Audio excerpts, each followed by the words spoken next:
Ωραία. Ευχαριστώ πολύ. Να ευχαριστήσω. Εγώ είμαι από τους καινούριους φίλους.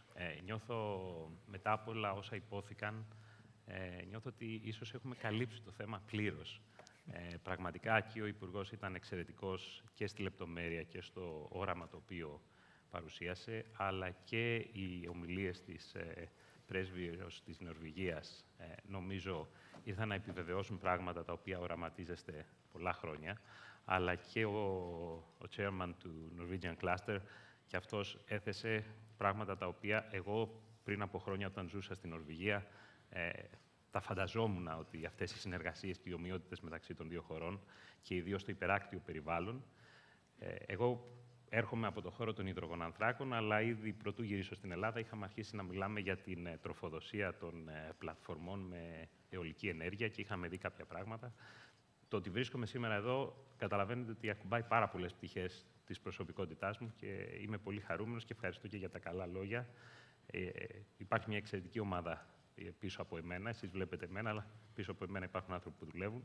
Και τι κάναμε, συνεχίσαμε ένα όραμα όπου η Υφυπουργός Ενέργειας, η κυρία Σδούκου, κάποτε το περιέγραψε με μια τίτλο «Κάντε όπως υδρογονάνθρακες». Χτίσε πάνω στην εμπειρία που έχει αποκομίσει ήδη το ελληνικό δημόσιο, που έχουμε από τις υπεράκτιες συμβάσεις. Είναι τόσες οι επαφές σε επίπεδο εφοδιαστικής αλυσίδας.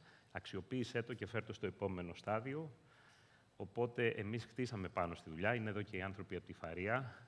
Τους ευχαριστώ και αυτούς, γιατί όλα αυτά που βλέπετε δεν γίνονται από τη μια στιγμή στην άλλη. Οπότε, νιώθω την ανάγκη να ευχαριστήσω όλους αυτούς που κρύβονται πίσω από αυτό που είδατε.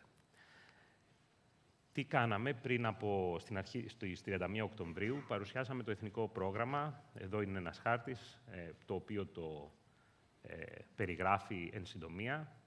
Έχουμε εντοπίσει 10 περιοχές, οι οποίες μας δίνουν κατελάχιστον, κατά τη γνώμη μας, 4,9 γιγαβάτ, είναι 978 τετραγωνικά χιλιόμετρα.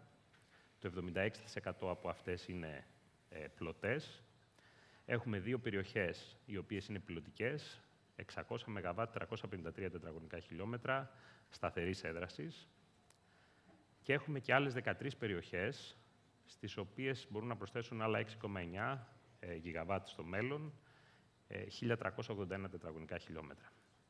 Αλλά επειδή καταλαβαίνουμε ότι είναι σημαντικό να δείξουμε ότι προχωράμε, ότι το ένα βήμα ακολουθεί το άλλο, και επειδή, όπως υπόθηκε, είναι ένα εθνικό στοίχημα, μια πρόκληση για την Ελλάδα να αξιοποιήσει ένα αντικειμενικά ανταγωνιστικό πλεονέκτημα, πριν λίγες μέρες, στις 15 του μήνα, ανακοινώσαμε και τις 2 άδειες έρευνες για τις πιλωτικές περιοχές, οπότε ξεκινάμε επισήμως και με έργα.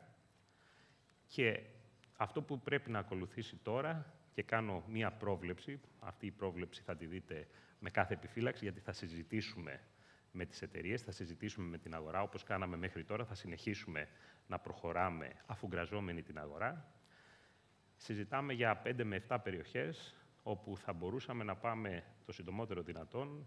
Ο Υπουργός το επισήμανε για μια ακόμα φορά, προσβλέπουμε στη συνεργασία του ΑΔΜΙΕ, να συλλέξουμε κεντρικά, ώστε να δημιουργήσουμε οικονομίες κλίμακος, να μειώσουμε το περιβαλλοντικό αποτύπωμα αυτής της προσπάθειας και στο τέλος όμως να δώσουμε ένα ανταγωνιστικό οικονομικό προϊόν στους επενδυτές, ώστε να αποκτήσουμε εικόνα και βάση σχεδιασμού.